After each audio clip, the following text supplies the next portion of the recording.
Welcome to the Fort Collins Fellows podcast. From Colorado State University to New Belgium Brewery and the hundreds of miles of hiking and biking trails, Fort Collins has earned its well-deserved reputation as one of the top places to live in the United States. Your hosts, Patrick and Chris, were born and raised in Fort Collins. Patrick owns and runs Soukup Real Estate Services, a top-rated real estate brokerage company here in Fort Collins.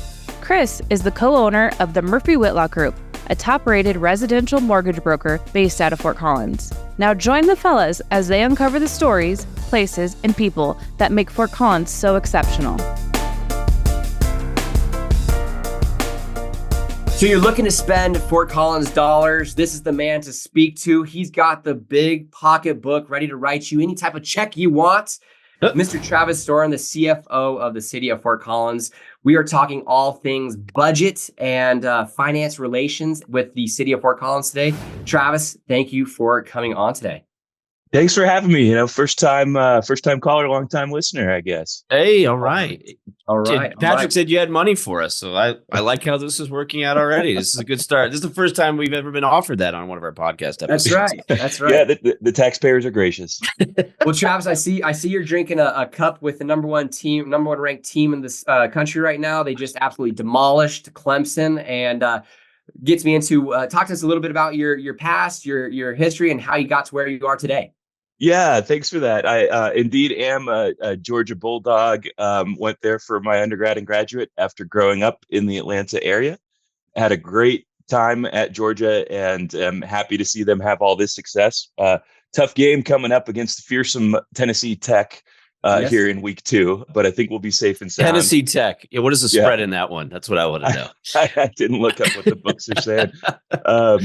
But yeah, my wife and I spent a few years working in the Atlanta area, and prior to having kids said, you know what, maybe we're not big city people after all. So hit the road, ended up settling here in 2015, and I began working for the city. And so I'm coming up on 10 years now, but this is where we've dropped our roots, and happy to be raising our family right here in Fort Collins.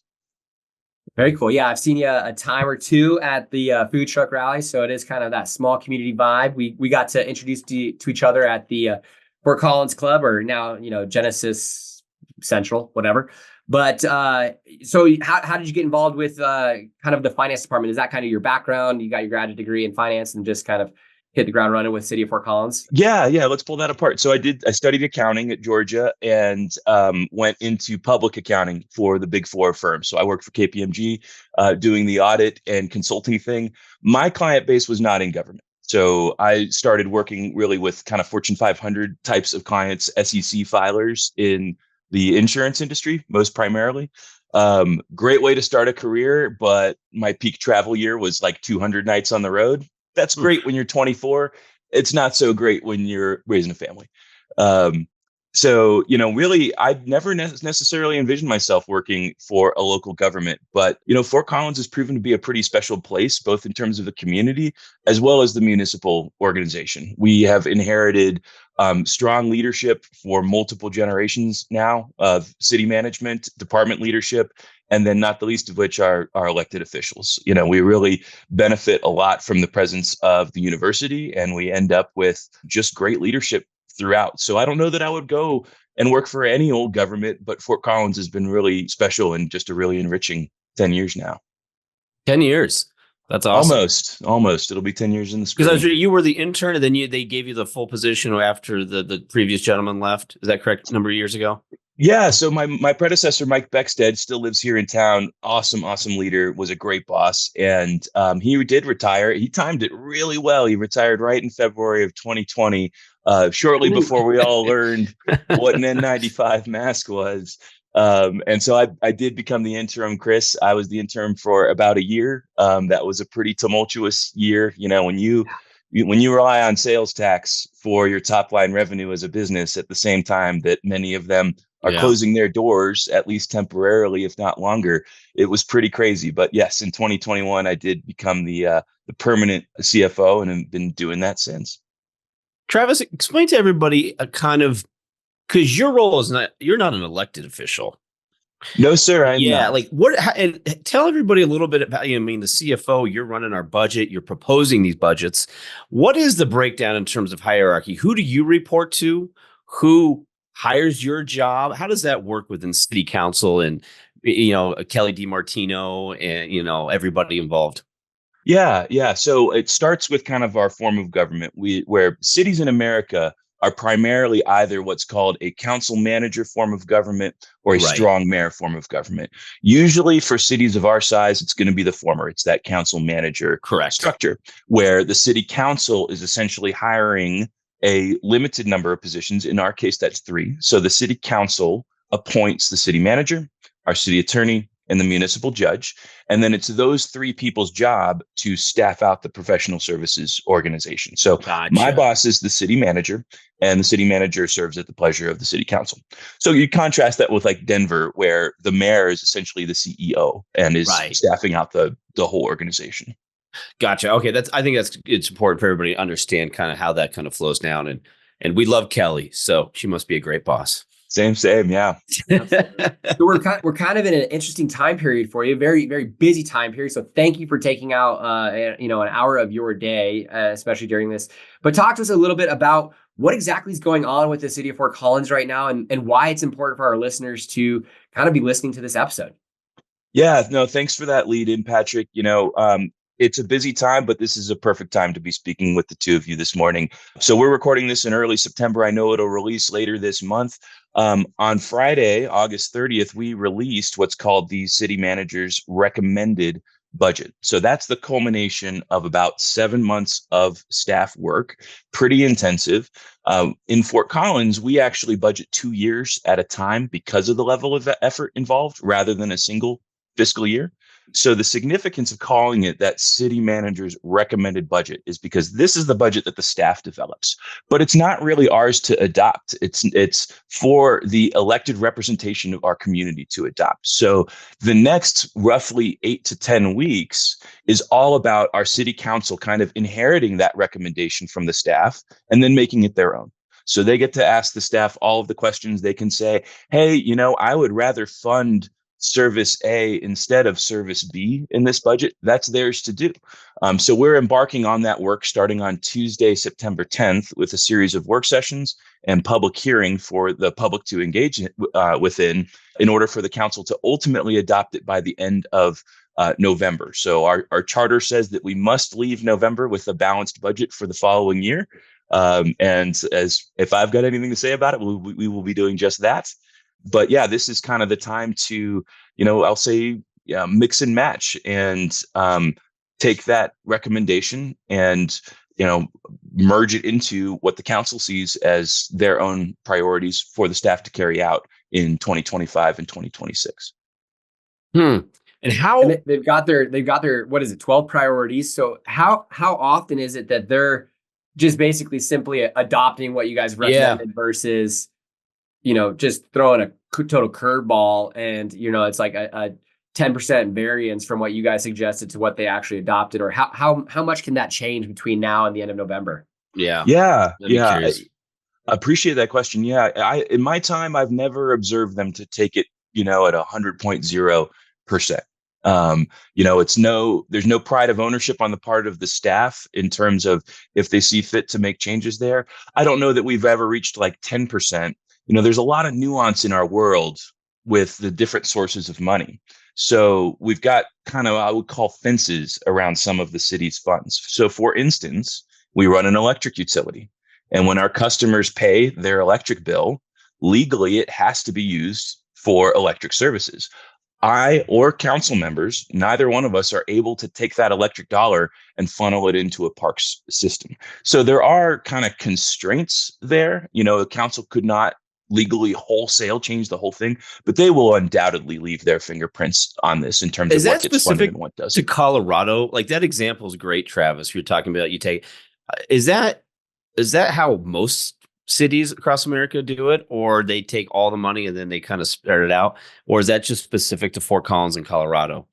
No, anywhere you go, you'll see a pretty strong nexus between dollar source and dollar use. I'll say Colorado has some tighter rules around that on account of the Taxpayer Bill of Rights. It's the 20th Amendment to the Colorado Constitution. Tabor has got some very strong rules around sources and uses of funds and utility enterprises.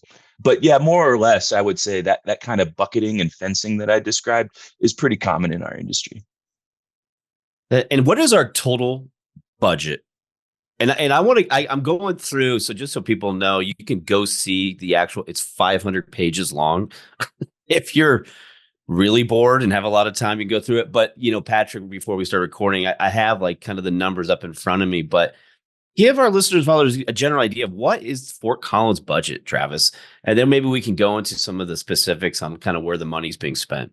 Yeah, and I'd love to revisit, what are the resources out there that aren't 500 pages long as well, because I fully acknowledge that what we call the big dog is a really effective. Good to see you guys are doing work, a lot of work here.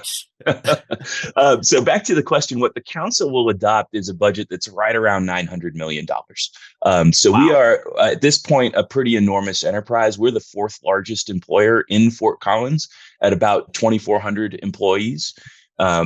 So what I call, Chris, the dollars out the door budget is more in the $650 to $700 million range.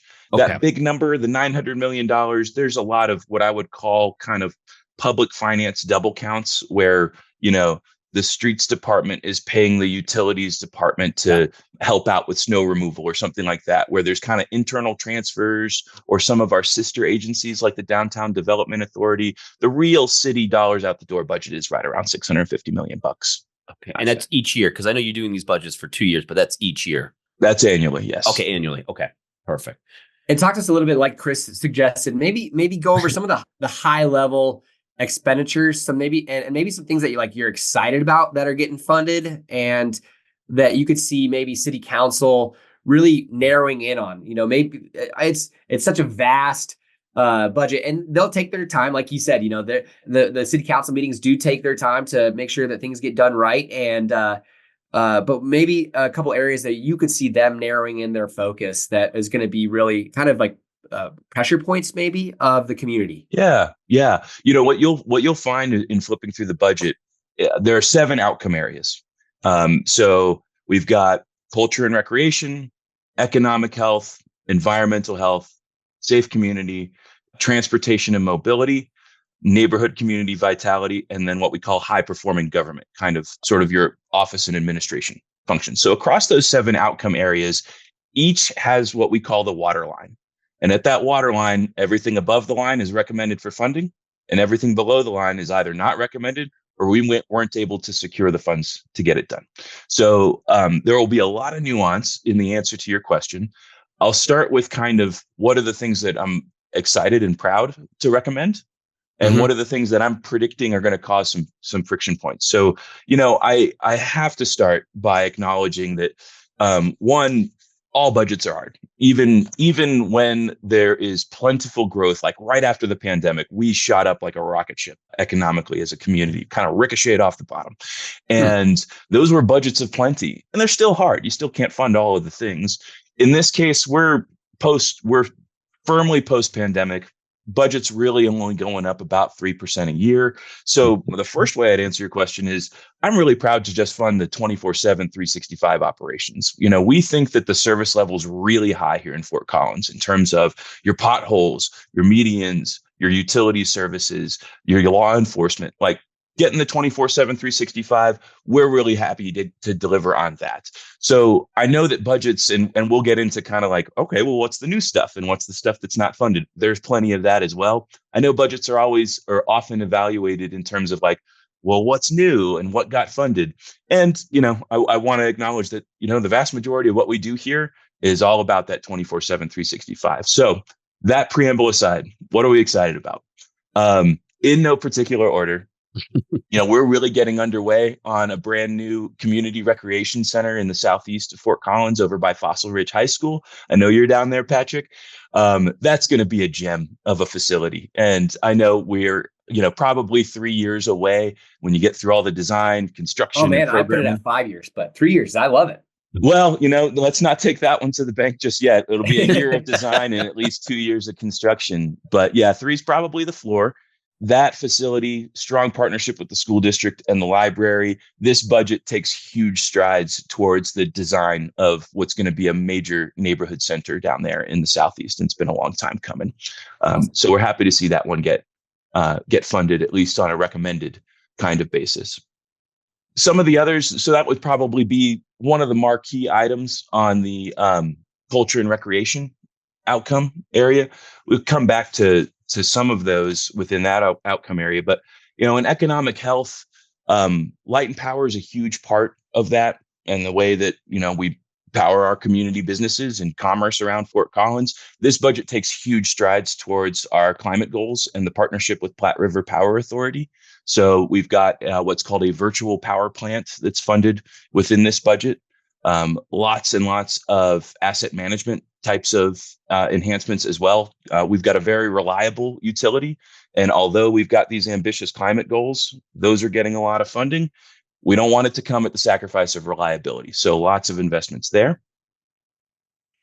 I'm looking at the light and power on the budget right here. It looks like about $9 million in terms of capital in 25 and about 7.7 in 20. Am I reading that right about what's being, and it looks like the overall operating total is like 170 million.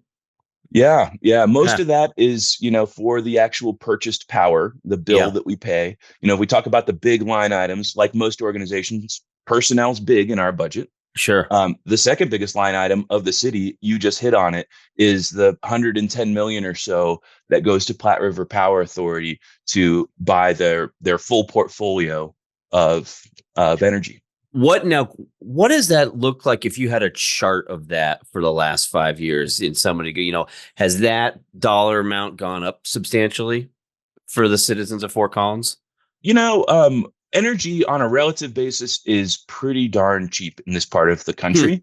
Okay. And we're about to embark on, just to be perfectly candid, a series of rate increases between now and 2030 that are going to be more than our community is used to. A lot of that has to do with the integrated resource plan at Platte River. So they are moving in a big way to renewables on this path to shut down the coal boiler at Rawhide Power Plant. And so you were going to be seeing investments at the 5, 6, or 7% kind of level between now and 2030 in order to make that happen. So what you've probably grown accustomed to in your own bills in the 2, 3, and 4% range is going to start to go up. Okay. It's interesting. I'm trying to think, I live on College and Prospect, and I know down in Old Town, there's a lot of, now this isn't like exciting stuff, but they dug up our whole front yard, our front road and everything like that is the stormwater. And I noticed that that's a fairly large cap, and you guys are spending a lot of money on replacing a lot of those stormwater drains in the city. Can you talk a little bit about that and what that's looking like? Yeah. We've all probably been around long enough to see how that flooding comes out, not to 2013 or 1997 kinds of levels, but we've seen Mulberry and Mason flood out and those kind of what we call the downtown outfalls. So the work you're referring to right now is the Oak Street outfall, but there are future ones on Magnolia and Cherry.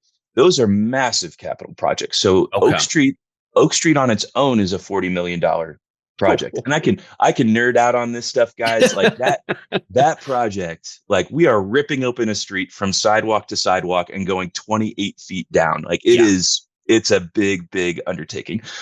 So we've got those projects in the $40 to $50 million range in the downtown over the course of the next 10 years or so. Okay. Interesting. Do we have any more? Do we have any wood sewer lines left in the city? Wood sewer lines. I don't think we've got any left. There are some wooden ditches, I think, on the supply side of things, but I'm not aware of any sewer ones. There's an alarming thought. Wood. I think it was. Anyways, okay. So talk to us a little bit more. Other projects that are coming down the pipeline that are exciting.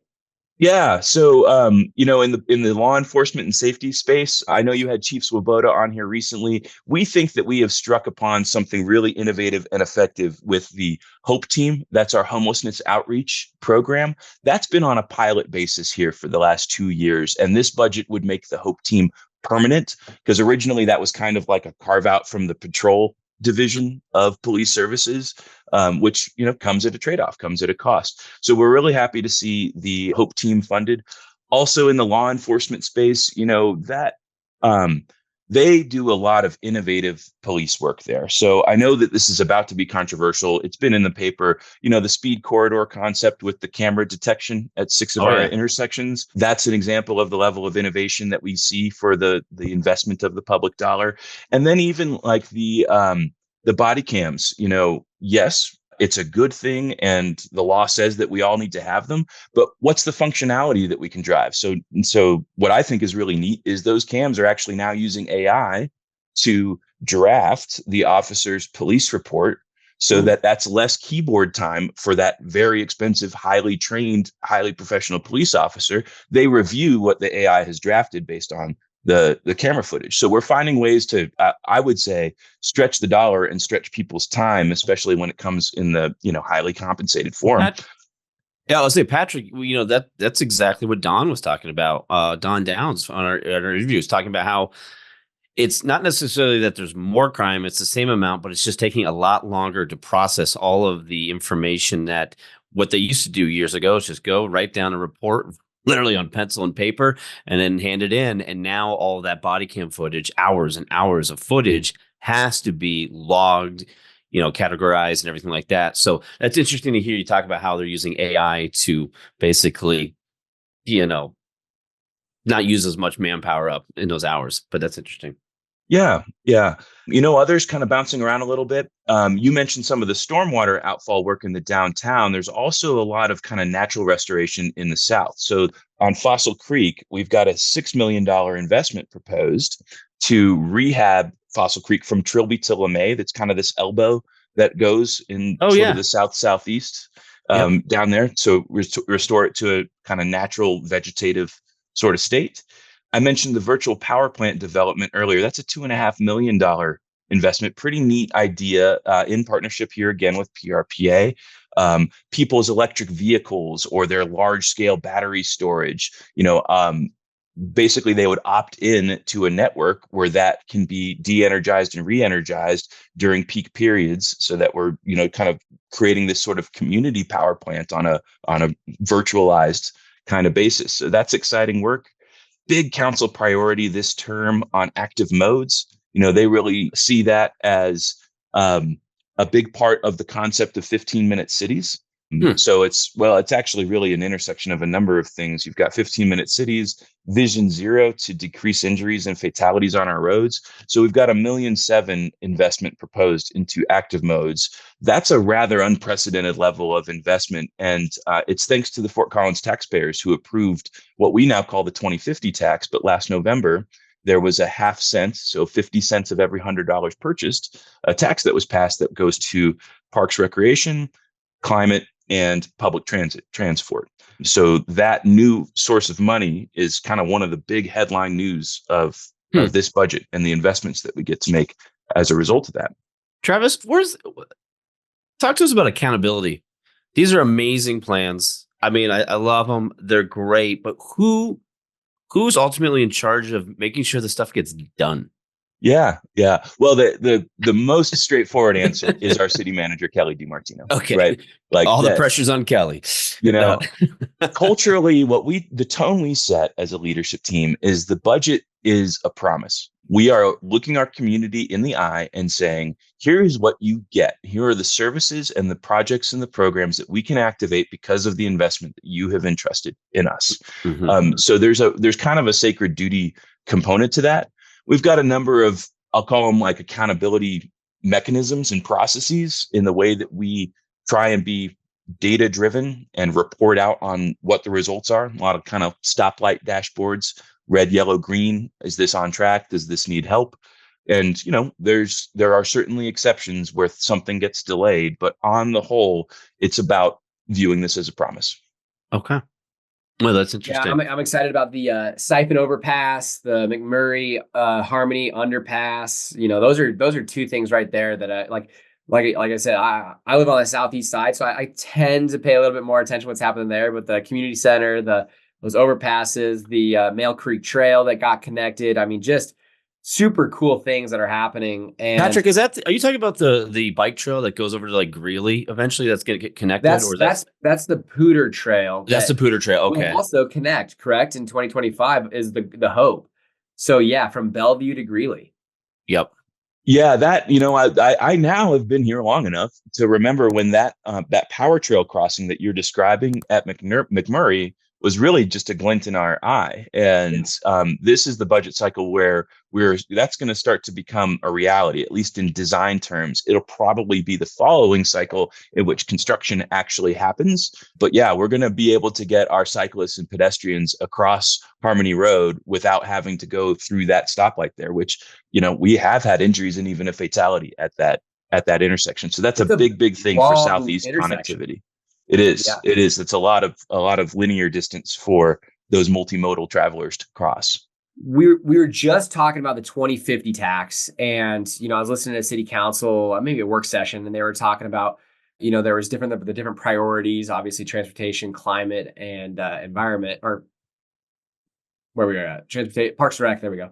Yep. And the climate, the initiative there, and a conversation was, well, we've got to staff it up first. So we're at 2,400 employees at the city of Fort Collins. And I know one of the things that people discuss is, like maybe government bloat, and where is there a checks and balances of, FTEs, full-time employees, of ensuring optimal levels, especially when you bring in a tool like AI, where there's big, tech companies that instead of 7,000, writers, they're now to 1,000 using AI to write, and those 1,000 writers versus 7,000 to kind of review what's being written and then put it out there. That's obviously we don't want anyone to ever lose their job, but at the same time, is there a checks and balances to make sure that people are totally being optimized? We don't have that government bloat. If that is a concern for somebody listening to this, they're like 900 million and 170 million to staffing 24/7. Like, what the heck? But yeah, it's a great question. I'll never claim perfection on that. That's something we're always striving towards. I do think, just as a tangent, AI and finance is going to be a really beautiful marriage in terms of identifying what are the kind of resourcing efficiencies or inefficiencies. Set that thing loose on our P-card reports. Set that thing loose on our procurement process and the contractors that we hire. That's really exciting and intriguing to me here over the course of the next 3-ish kinds of years, when we can really deploy those kinds of tools. More close to kind of the current state of affairs here, I would say that our environment drives some real natural constraints and thus innovation. Really, we, unlike, it kind of starts at a macro level. I'll get to your tactical part of the question, but our charter is really clear. The budget has to be balanced. We are not allowed to deficit spend, period. So unlike other levels of government where you can actually run a budget deficit and just issue bonds to pay that off, not trying to thumb my nose at the feds, but yeah, that's what the national debt is there for. We aren't allowed to do that. We don't control the money supply. Revenue has to equal expenses, period. So what that generally does is, in an environment where those revenues are only going up 2 or 3%, I would say the opportunities for bloat tend to be limited. Now, 10 years go by, 20 years go by, you need to have some good tools to actually examine that there. So that's where a lot of our internal variance reporting and performance dashboarding comes in. I think we're getting better around productivity metrics. Here's my cynical take on your question. Most often, what I find is that the services that we offer as a city, we don't do anything unless community members or council members asked us to. And so when we say something like, hey, we would rather people go to the county to get their passports, we don't want to do that out of the city clerk's office because it's redundant and you can literally go across the street to do that. Well, we're offering passports because somebody asked for it. Now, that's an example of something that we have been able to successfully, I'll say, deactivate within our service portfolio. But unfortunately, there's pretty few examples that we've actually truly been able to say, like, yeah, we're not going to offer this anymore, because it's all sort of the result of, well, somebody asked for this and that somebody probably still wants it, has been my observation. So there's your optimist versus cynic kind of view of the world and how that bloat may or may not happen over time. That's great. Travis, I work in the mortgage industry here in Fort Collins, obviously, and property taxes are always they always love talking about that. Those have been going up, and we get the assessments and everything like that. Is our property taxes, when you talk about revenue, I guess, and you can't spend more than you make, is the majority of your revenue stream coming from property taxes? Actually, it's a very slim minority. Okay. So property taxes for the city are about $35 million.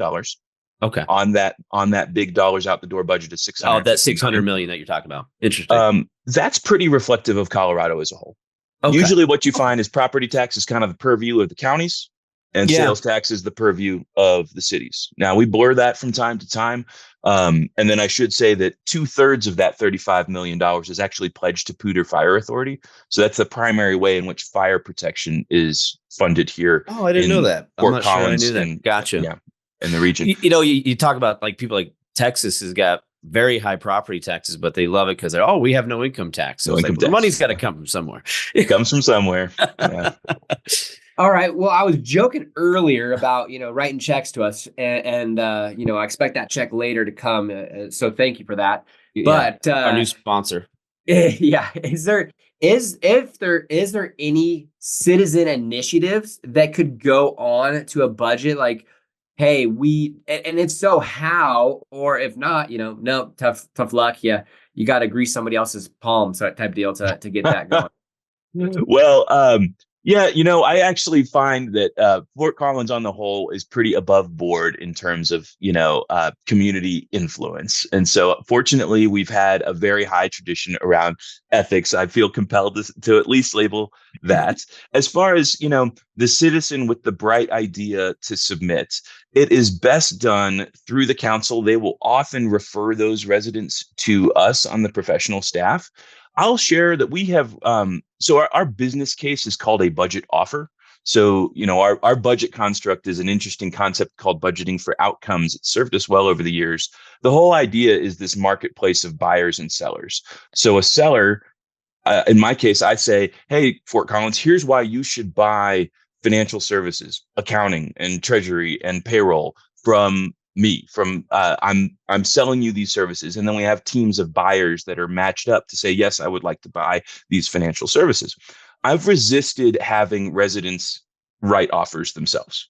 We're in an environment where if somebody has an idea on a bridge to build, I'm generally going to look to the civil engineers on how much that bridge is going to cost. We have found that, sometimes we're not always getting sort of fully baked and fully realizable ideas when we do that kind of casting call to the public. That's not to shut our doors, though. And here again, I think that these public hearings that are coming up and a variety of engagement tools at our website, fcgov.com/budget, can really give that roadmap for, hey, council, hey, staff, here's something I would really like you to consider or play with as part of this budget cycle before it goes final.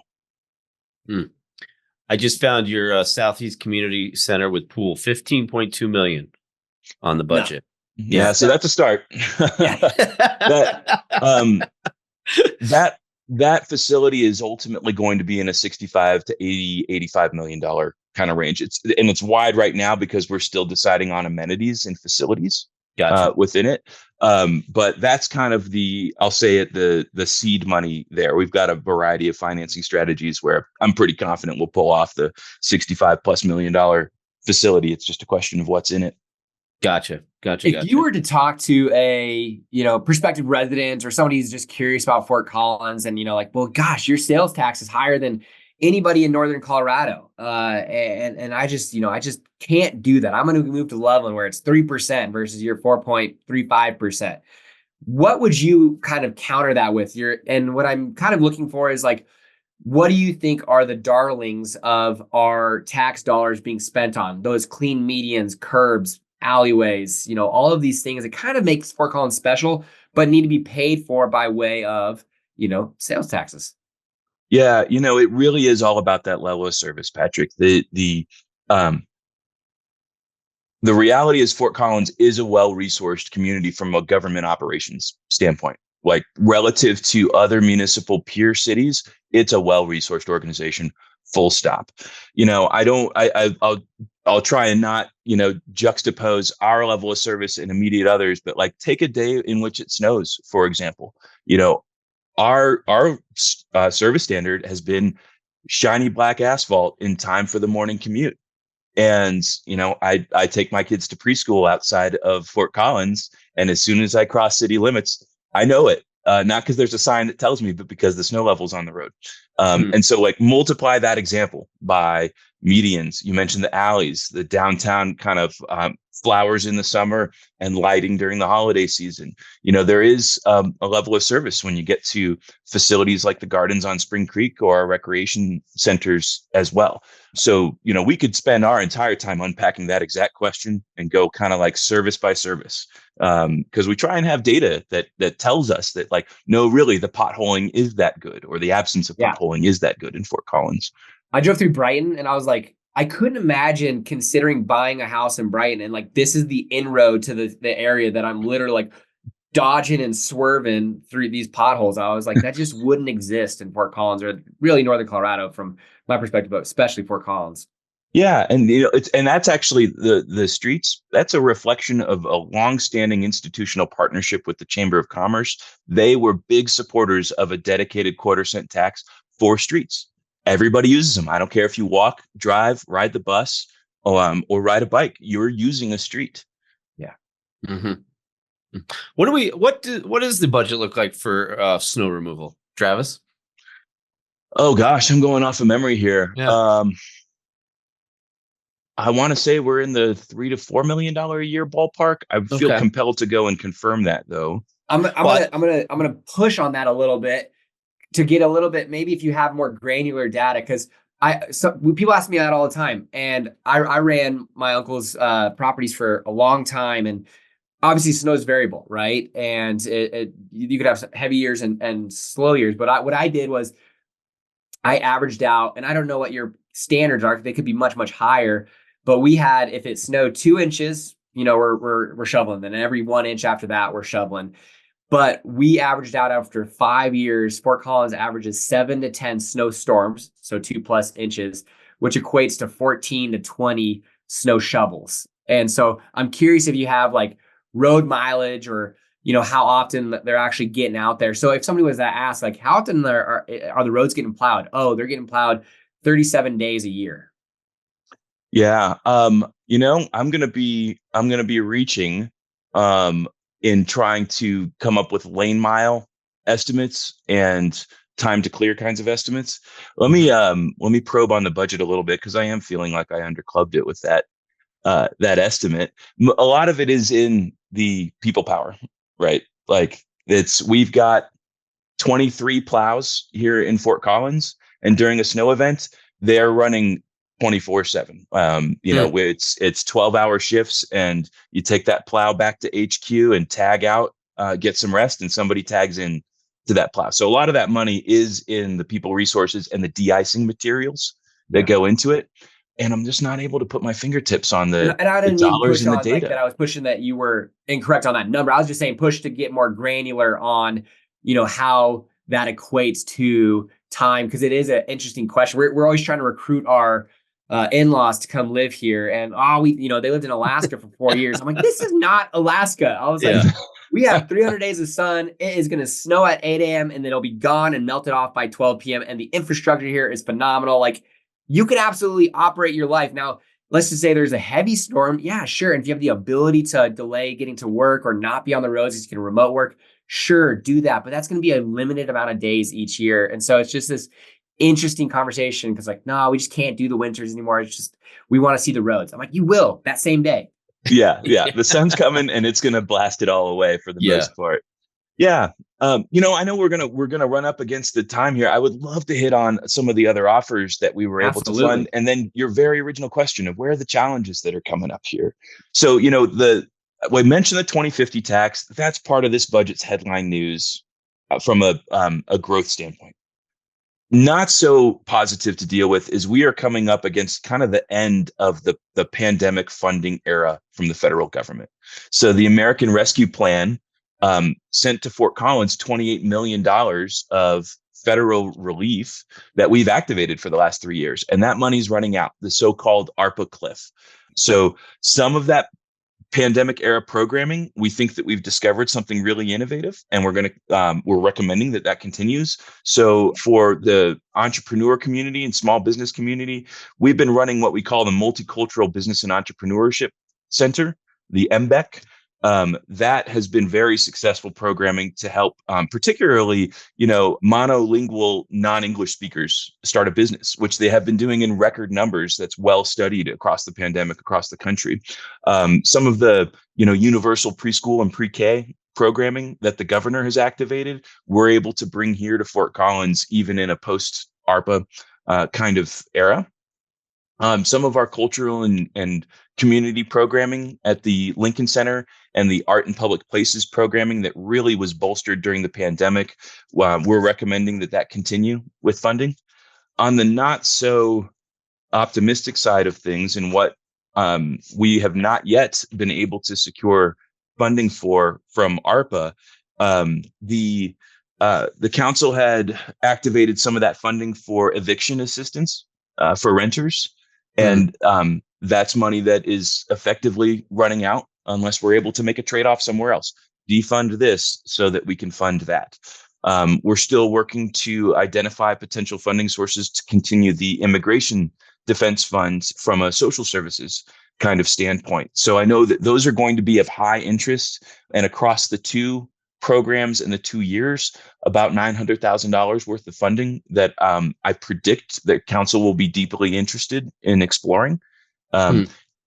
I know that $900K on $600 million doesn't sound like much. It's challenging. It's challenging to work around the edges and secure it. Well, I can tell you that we had a few tenants that absolutely benefited from that. So, it was great as a landlord that there was able to provide resources for these tenants that were coming across hard times. So, yeah, and $900,000, like you said, it's a small number. It seems like a small number, but absolutely makes a huge impact. Yeah. And then, some of our challenges, again, I'm not trying to be in the boohoo category. As an organization, we have set really high standards for business owners in the commercial space around their building efficiency and performance. We've got to walk that walk too. And a lot of our big HVAC systems at city facilities, the electric equivalent to move away from the fossil fuel fired units can be significantly more expensive. So those are $5 to $10 million projects that are pretty difficult to pull off. They're not above the line right now. We're not able to recommend those for funding on the asset. Would you throw, Travis, the debate that's been going on around public schools and elementary schools in Fort Collins about air conditioning and things like that? Is that even on the radar, or is that just so far? Yeah, it's a different set of problems, Yeah. Most of our facilities were purpose built with HVAC capability. I know that the school district's biggest challenge is a lot of those buildings came about before the technology existed. And so I have a buddy of mine, I won't say his name. He had a brief job where he was overseeing the buildings for Poudre School District, and he would just tell us, he's like, "Oh my God." He goes, "I would love $50 million right now." Yeah. I mean, maybe even more than that. Well, there's a reason they're asking the voters to consider a tax increase this fall for the school district. As you mentioned, property taxes going up. That's a challenging proposition, but the school district has made a very strong case. But I think that I learned a lot today, Travis. I did a calculation yesterday. Our average, like the use that Larimer County did was they were using they were also including a metro district, but Fort Collins, a lot of places in Fort Collins don't have a metro. So they were including basically 0.56% of the property value is what it equates to on a property tax. And if you added in the proposed mill that they want, it goes from 0.56 to 0.59. So it's not huge.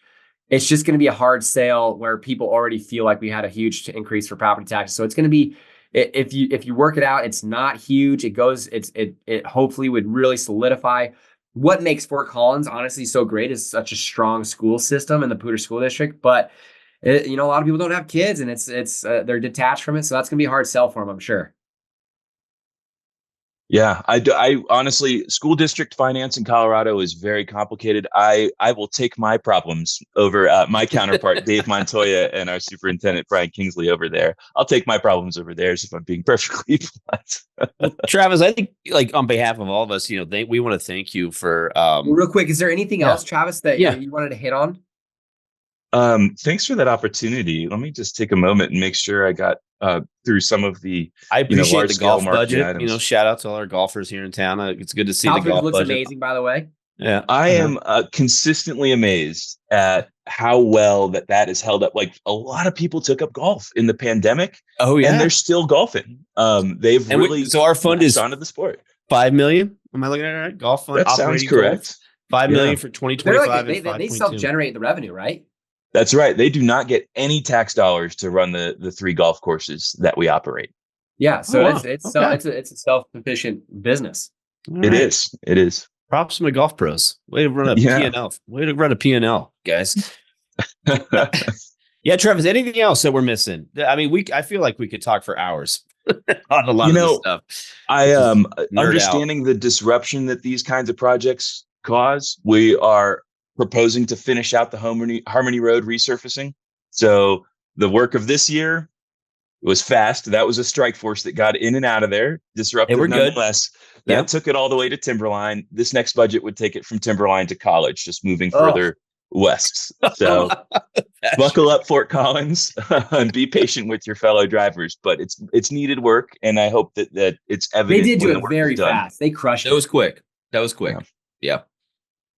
All right. Well, Travis, I know we and Chris want to finish out with our question of the podcast. Absolutely. No, Travis, first of all, thank you again. This has been incredibly fascinating. And like I tell everybody, if anybody wants to look at this budget, go to fcgov.com/budget. It'll pop right up there. You can go through that. With that being said, Travis, we're a beer town, my friend. We are a cold beer town. And we've had some interesting answers the last few episodes. But what is your go-to? Do you got a favorite brewery? Do you got a favorite patio? Off the beaten path? Where's your go-to spot for a cold beverage? Yeah, Or I've cider. been You're a cider guy. I don't know. Well, it's funny. I was gluten-free when I moved to Fort Collins. I tasted one craft beer and I was like, oh, enough of that. I'm just going to be drinking beer here in Fort Collins now. It is that good. Yeah. So I mentioned I'm a long-time listener. So I've been thinking about your question carefully in all the patios I've frequented this summer. Yeah. And actually, I'll go a little bit off the wall here, perhaps. You mentioned golf. I think the Collindale patio is the best kept secret in this town. And so at the risk of divulging that secret, that patio is sweet. Travis, when I was a kid growing you got up, me on hole 9 coming in. You just got to keep your head down. you're the first to mention that. Well, I will say I grew up here, and that used to be a double wide trailer. It was that was a POS, but we loved it. That was near and dear. So when they got that thing and they redid that clubhouse, but that patio was fantastic. I think you're the first to mention that. Yeah, I'm not much for golf, but I am for that patio. It's a solid patio. It's a solid patio. That was great. Well, Travis, good luck to you in the next, few weeks and months coming forward. And I know, it'll be a sprint to the end of November, but I have no doubt you'll get it done. Appreciate all your hard work, and Fort Collins is grateful for having such, highly educated and able people, running the ship. So thank you. Well, thank you. Yeah, thanks for having me. And you two hosting this podcast is great for our community. So thanks for what you do. Very cool. Thanks, Travis. Well, enjoy. Friends of the podcast, thank you so much as always for tuning in. We thank you so much for your support. And just so you know, my amazing co-host Patrick Soukup over there, he is the founder, started Soukup Real Estate. If you ever need any questions about buying or selling or just want a market report on your existing home, reach out to Patrick. His team is absolutely fantastic. Born and raised in Fort Collins. His information is right there on the page. Strongly recommend reaching out. And same for you, Chris. As if you guys are looking at buying or refinancing a home here in Northern Colorado, there's nobody better to reach out to than the Murphy Whitlock Group. And Chris Murphy is going to take incredible care of you. So do not hesitate to reach out, ask questions. He is in no rush, no hurry. So give him a chance. And I think he's going to do a great job for you. Thank you for watching.